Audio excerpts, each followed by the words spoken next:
chapter 16, sloka 12.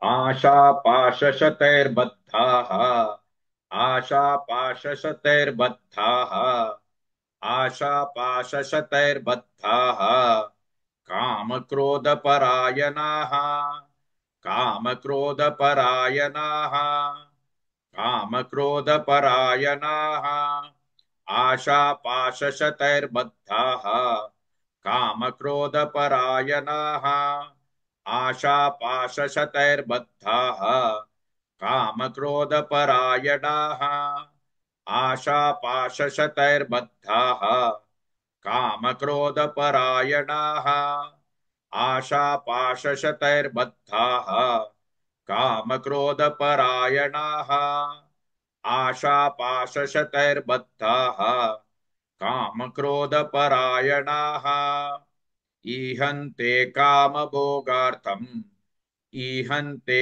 कामभोगार्थम् ईहन्ते कामभोगार्थम् अन्यायेनार्थसञ्चयान् अन्यायेनार्थसञ्चयान् अन्यायेनार्थसञ्चयान् ईहन्ते कामभोगार्थम् अन्यायेनार्थसञ्चयान् ईहन्ते कामभोगार्थम् अन्यायेनार्थसञ्चयान् ईहन्ते कामभोगार्थम् अन्यायेनार्थसञ्चयान् ईहन्ते कामभोगार्थम् अन्यायेनार्थसञ्चयान् ईहन्ते कामभोगार्थम् अन्यायेनार्थसञ्चयान् आशापाशशतैर्बद्धाः कामक्रोधपरायणाः ईहन्ते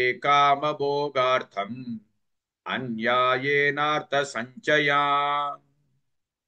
Please like and share this video because you could be instrumental in helping someone around the world recite the Srimad Bhagavad Gita, thereby helping them to have a life of unending opulence, victory and prosperity. This is mentioned in chapter 18, sloka 78. Yes, don't forget to buy my book, Leadership Can Be Child's Play. Namaste.